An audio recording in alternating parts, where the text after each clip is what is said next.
everyone, and welcome to this week's episode of Peyton's Playbook.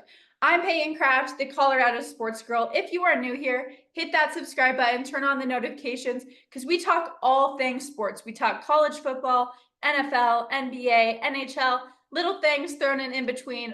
But today's episode, we are talking about one team in particular. It's a team a lot of people are talking about. It's a team Big Noon Kickoff is going to see this weekend as the Buffs head to Orlando to go against UCF. So that's going to be a big matchup for them after coming off an emotional win in overtime. Again, they won 38-31 against Baylor. But we're going to get into how they won, some things that you guys, I think, should look out for heading into this week's matchup against UCF. But we're going to talk everything that transpired. And then, of course, you got to talk Travis Hunter when you're talking about the Buffs. So be sure you guys stay tuned, turn on the notifications, hit the subscribe button, comment below your thoughts on this last week's matchup and then the matchup coming up this week.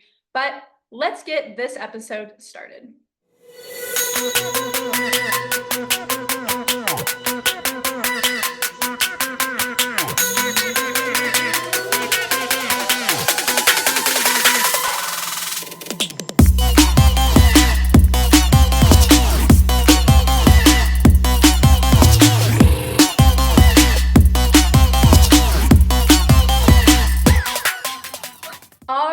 So like I said, we're just going to be recapping what happened in this game against Baylor. Again, it was an overtime win, 38-31. Buffs are now 1-0 in Big 12 play. It was the home opener for CU in the Big 12 conference. Baylor now drops to 2-2. CU is 3-1 heading into this weekend. Again, it's their longest road trip of the season as they head to Orlando, Florida to play UCF. So CU is coming off a very emotional win. It was an emotional win for the fans, for the Buffs, for Coach Prime. Everyone, it was a great win. Everyone's talking about it, right? But this is a really big matchup coming up against UCF. And again, you're not home. You're not in Folsom. You're all the way in Florida. And a lot of these guys on the CU Buffs team, on the roster, they are from Florida. So, they're going to have family there, of course, but it's just a lot different, right? Going that far and playing a game, and especially a game that has a lot of importance to it. You have Big Noon Kickoff heading to that game. Could make the Buffs 3-2, or it could make them 4-1, which is a really big deal for the Buffs. Again, if you remember last season, they only had 4 wins total. They started 3-1 to start the season and then only got 1 win after that. So it's a big game for the Buffs, but we're here to talk about what happened this Saturday, right? Because it's a game a lot of people are talking about. And today is September 24th. And if you don't think that means anything, it's the 30th anniversary of the Miracle in Michigan. And what that was a 65-yard Hail Mary pass. Buffs caught it, won the game in Michigan. That was September 24th, 1994. So almost 30 years later, you have a miracle in Folsom, right? It was a game-tying, pretty much clock expired, a game-tying Hail Mary pass that LaJohntay caught, and then overtime was nothing short but special as well. So we're going to break it down. We're going to start at the final drive of the game, and then, of course, we'll go back, kind of see what transpired for the Buffs to get them into this position, and then we'll look ahead to next week. So let's just go to recap the final drive in regulation. Baylor had 2:16 remaining on the clock, and they actually almost put the game away. So Baylor was up by 7. They had a chance to kick a field goal, go up by 10. And with 2 minutes pretty much remaining on the clock, it would have been over for the Buffs. To score twice for the Buffs would have been very difficult. So this was Baylor's chance to put the game away. Again, it was pouring rain. A lot of people, you just want to get out of there when it's pouring rain. It's tough to play. So 2:16 remaining, up by 1 touchdown. They kicked a 45-yard field goal. It was silent in the crowd. I was at the game. It was dead silent because you knew if they made this field goal, it was over, right? Well, the kick missed wide right, wasn't close. So it gave Buffs a chance to come and tie this game up. But again, you had pretty much two minutes remaining to do this. All right. Coach Prime said they never give up, and that is what I'd say the Buffs are. The Buffs never gave up. The whole game was back and forth. if you want to describe the Buffs in one way, you may not be a Buffs fans, but they are resilient I've seen the last 2 years. They are resilient. They don't give up. And that's what this game was. That's what Coach Prime said. So at one point, Shedeur Sanders on that last final drive with Buffs, they had the ball. It was 4th and 3, or it was 4th and 1. Right? You have to go for it. Shedeur had to go for it or the game's over. Shedeur himself rushed 3 yards to get the first down. So again, you had multiple chances for this game to be over, for Baylor to end this game and then call it, we're done, right? So 2 plays later, so Shedeur got the first down. 2 plays later, and this is where everyone thought the game was over, right? Shedeur throws, again, it's pretty much another Hail Mary pass. You have about, I think it was 12 seconds remaining on the clock. He threw a pass on 2nd down to Will Sheppard, but Will Sheppard dropped that. This would have been a potential touchdown. He wouldn't have caught it in the end zone, but he was so close. I'd say about 2 yards away. So this was a potential touchdown, a way for CU to take this game to overtime. He dropped it. 2 seconds left on the clock. And now this is where the true miracle in Michigan, miracle in Folsom comes to play. 2 seconds remaining on the clock. All right. What happens is Shedeur described it as he just threw it, right? On a Hail Mary pass like that, you're just hoping someone catches that ball. But he did know Baylor was focused on Travis Hunter. Who wouldn't be, right? If you are going to throw to someone on a Hail Mary pass, I'd pick Travis Hunter any day. So Shedeur knew that Travis Hunter, everyone was surrounding him. Baylor was focused on Travis. But then you have LaJohntay Wester. It was a one-on-one situation, and that's where Shedeur threw. If you watch the videos, listen to the audio. The crowd, it's loud silence when that ball goes up. Gotta listen to the videos. And LaJohntay Wester catches it. The fans literally go insane. You would think that we won the game, right? I mean, the CU Bus fans probably would have rushed the field right then and there if they knew that it didn't go to overtime, but the crowd went wild. LaJohntay Wester, he is a transfer from Florida Atlantic. He's an elite playmaker as well. CU has a great group of wide receivers. So again, he transferred to Colorado this season from the transfer portal. Wester had a one-on-one and he caught it. He made a huge play. And then of course you had Mata kick that extra point. Game goes to overtime. Great. There's already this big momentum for the Buffs heading into overtime after literally, like I said, a miracle in Folsom. So again, almost 30 years later, Fox showed the miracle in Michigan almost like 5 seconds before this pass happened. So again, perfect timing, right? So then we head into overtime. Buffs get the ball first. Again, Baylor got to choose. So obviously in overtime, if you don't know, you want the ball second, because if the first team scores a touchdown, you want to be able to go score a touchdown and then go for the 2-point conversion to just end the game. That's normally what you do. Buffs are kind of known not to do that. Coach Prime has a lot of, he trusts his offense and his defense. So they actually last year chose to go first a lot of the times, but that's what Baylor chose. They chose to go second. So CU gets the ball first. They score a touchdown. All right. So Baylor's ball. All they have to do is first they have to score a touchdown, but then they will probably go for that 2-point conversion, end the game. So kind of looking back, Baylor got the ball in 4 plays. They went all the way to the CU 2-yard line. And that included a 13-yard run by their quarterback, Sawyer Robertson. So they get in 4 plays, you get to the 2-yard line. All you really do at that point, you give it to the running back, he rushes in. So they give it, that's exactly what they do, right?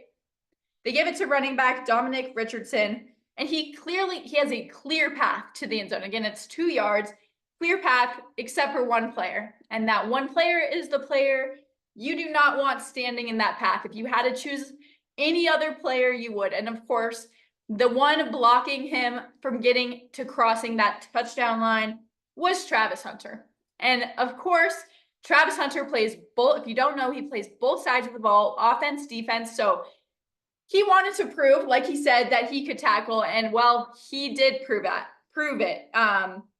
Basically, Travis Hunter, it was that close from the ball crossing the line. And Travis Hunter goes in for the tackle and basically just knocks the ball out of this running back. The running back fumbles the ball, comes loose.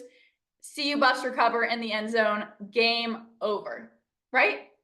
It was an amazing play. And if this is one thing, comment below. Travis Hunter is my top person to win the Heisman. Comment what you think, but you do not have a player. Again, the Heisman is the best collegiate player in the game. You do not have a player like Travis Hunter who plays both sides of the ball and then also dominates both sides of the ball, right? He's had an interception. Now he has this game-winning forced fumble against Baylor to win that game. He's had touchdown. He is overall, I think, the best player in college football. And that is what the Heisman Trophy represents. It does not represent if you're on a better team. I'm not going to, like, CU is not the best team, right, with these Heisman candidates. No. But Travis Hunter, to me, is the best player. So in the comments, let me know if you agree. That's my take on it. Again, you have a big game coming up. There's still a lot of football to be played. But right now, Travis Hunter is my front runner to win that Heisman. So like I said, Travis Hunter forces the fumble. Everyone sees it. It's on the big screen. Shadour's running. Students rush the field. Again, say what you want to say about the students rushing the field against Baylor. The CU student fan base is something special, and Coach Prime has definitely brought back the energy and the excitement that you had when there was that miracle in Michigan. He has brought that back to Boulder. So if CU wants to rush the field on something that people are comparing to the miracle in Michigan with this miracle in Folsom, I'm all for them rushing the field. But they rushed the field and the game wasn't over. What happened was the refs needed to review to make sure, one, the ball didn't cross the line before it was fumbled, right? Because the minute it crosses the line, it's a touchdown. So they were just reviewing to make sure the fumble occurred outside of the end zone. Buffs recovered the ball, game over. So they were asking students who had already pretty much rushed the field. I mean, the student section was completely empty, to go back, right? You know, you have the security guards holding them back. Please return to your seats. And eventually they came over, the speakers. Buffs win the game. It was a fumble. Buffs win, right? And the crowd goes insane. Students are pretty much already on the field. Everyone goes crazy. Unfortunately, Coach Prime said in his press conference he was unable to shake the head coach of Baylor's hand due to students rushing the field and the commotions. I mean, even the field goal posts were brought down. So, but what Coach Prime says is he loves our fan base. And I agree. I went to school there, so of course I'm biased. But the CU fan base, especially since Coach Prime got there, is something truly special. I mean, Buffs fans will show up regardless. Regardless, when we went 1-11 a couple years ago, fans were still there. They support this football team, and now it's just even more exaggerated with Coach Prime being there. So I'm all for say what you want. The students rushing the field on that. If you compare a play to the miracle in Michigan, I'd say you have the right to rush the field. That's just how I kind of put it. So it was a great ending of the game. Obviously, Buffs won. It was pouring rain, but it was a great win for the Buffs. Again, 38-31 in overtime. So they won the game, right? But we have to talk about what really kind of happened throughout the game. Buffs offense was clicking. I thought the entire game, the Mata had a field, I think it was 43-yard field goal. You had Omarion Miller had a 58-yard catch and run for a touchdown. That was his very first touchdown in his collegiate career, so that was great. 58 yards. And then, of course, you have the 217 total yards in offense, 12 first downs in the first half.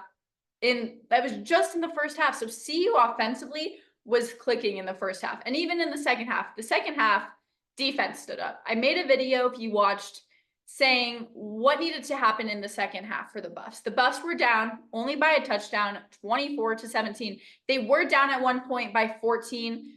At one point, they were down by 14 points, but the touchdown by Omarion Miller decreased that Baylor's lead to 7. So heading into the second half, the Buffs were down by 7. What was happening, though, is the CU defense could not stop the Baylor run game. I mean, Baylor had a 100-yard kickoff touchdown return, and then they also had, I think it was a 47-yard run as well to score a touchdown. So that's what was really causing the Buffs to struggle, was their defense was unable to stop the run game for Baylor. And I will give CU credit on this. The run game for CU has looked drastically better than the first 2 games. I will give that to CU. There's still a lot to work on. Again, you have the offensive line. They didn't have as great a game as they did against CSU. There's still a lot of improvement that needs to be done on that side of the ball, but it was a good game, right? They're slowly improving. Again, it's already, though, it's week 5 going into college football, so a lot more to be game to be played. I need to see a lot more improvement on the offensive line and still in the running game to say this team belongs in that top 25, right? But they were down by a touchdown, and defense came out in the second half. They let Baylor score only 7 points in the second half. So they let Baylor score 24 in the first, 7 in the second half. So definitely defense stepped up. The offense continued to click throughout the night. Again, you have the Hail Mary and then the overtime forced fumble. So in total, Shedeur Sanders finished 25 for 41, 341 yards, 2 touchdowns, while surviving 8 sacks. So that goes back to that offensive line. The offensive line, they only had 1 sack in that game against CSU. They only allowed for 1 sack. Now they allowed for 8. So not really a number you want to see. Again, I think they're getting better as the season continues to go on, but you just don't want that high of a number. But again, I mean, 341 yards, 2 touchdowns for Sanders, still a great game. And then you have Travis Hunter. It's a player everyone, like I said, is talking about that should be your front runner for the Heisman. And if it's not, in the comments below, make your argument. I want to hear your argument to who else should right now be the front runner and is the best player in college football. But Travis Hunter finished with 130 yards. It's his 5th straight game with 100 yards receiving, 3 tackles, and of course you have the game-winning forced fumble. So it was a great game by Travis Hunter. No touchdowns for him, but I mean, the impact play at the very end in overtime kind of speaks for itself. CU itself had 91 rushing yards. Again, great improvement from the first 2 weeks that we've seen. I think their running game is slowly getting there, but in the end, it's up to your offensive line, right? If your offensive line starts to go down again, you're not going to be able to run the ball. Shedeur Sanders is not going to get enough time to throw the ball to make those Hail Mary passes. And if you saw the actual play where it was the Hail Mary throw, the second Shedeur threw that ball, he was taken down. So the offensive line is slowly getting there, but there's a lot more that I need to see from this offensive line. Like I said, they gave up 8 quarterback sacks after only giving up 1 against CSU. Their defense definitely improved. Again, the Bears had a 100-yard kick return for a touchdown by Jamal Bell and then a 45-yard touchdown run. So defense definitely stepped up throughout the second half. Again, only allowing that 7 points to be scored. And then after the game, you had LaJohntay Westers say that the CU Buffs locker room was just an absolute party. And that is what these guys are, so fun. They are great players. They are there because they do love the game, truly. You come to play for Coach Prime because you love the game and you want to be good. And it was a celebration in the locker room. Fans celebrated on the field. And eventually, again, pouring rain, someone had to come on and tell, all right, it's time to go home, go celebrate in Boulder. But it was a sold-out homecoming crowd for the Buffs. It was 52,794 fans were in attendance at Folsom for homecoming. I had friends there that came back who are alums now. It was a great weekend. It was a great win. Buffs trailed by 14 at one point and ended up coming all the way back to win 38-31. So next up for the Buffaloes, you have UCF in Orlando, Florida. It is the longest road trip of the season for the Buffs, and it is a big game. UCF is coming off a bye week for them. And it's a major recruiting weekend. You're coming off a bye. So this UCF team is well rested. They know, they watched the game at what happened in Baylor. And CU is coming off in a very emotional win, a hard-fought win to come back after trailing by 14. So Buffs have to come into this game ready to play. And I've said this in every single game that the Buffs have played, they need a quicker start. And they haven't yet proven to me that they can have a quick start to the game, score first. They just haven't, right? So that's what they need, especially with this UCF team coming off a bye. And after Buffs coming off this great win, it was a heart-wrenching loss for Baylor, but an emotional win for Buffs. And I think as we look to this next week, week 5, it is something the Buffs need to work on, is coming off the shotgun clock just to have a fast start, a faster start than I've seen in all of these games. They need to have a lot of energy. Defense needs to be clicking. Offense needs to be clicking. And like Shedeur says, you don't want another game like that. While it was an amazing game and it was an amazing win, you do not want your games to always come down to that final play, forcing into overtime. That's not how you want to play football throughout the season. You want to be dominating these teams, which is what, Texas is doing, which is what Miami, Tennessee, you're dominating teams. And that, I can see where that would be an argument for why Travis Hunter should not be winning the Heisman. He's not on this dominant team.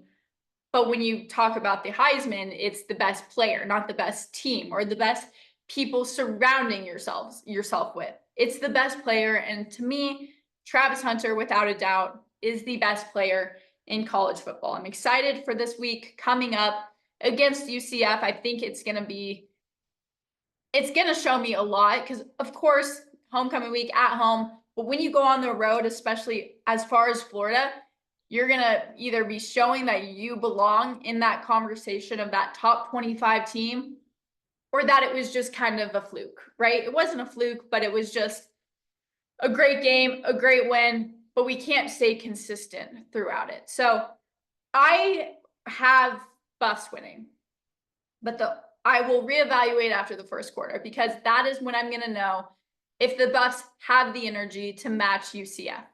That's what I'm going to judge it off of. Will they? It's going to be all about energy. I think the wide receiver group, and I think Shedeur Sanders, and I think even our defense can hold up and stay in that game versus UCF. It is going to, for me, come down to energy. And if the Buffs have the energy that I know UCF is going to have coming off this bye week, then I think the Buffs can win this game.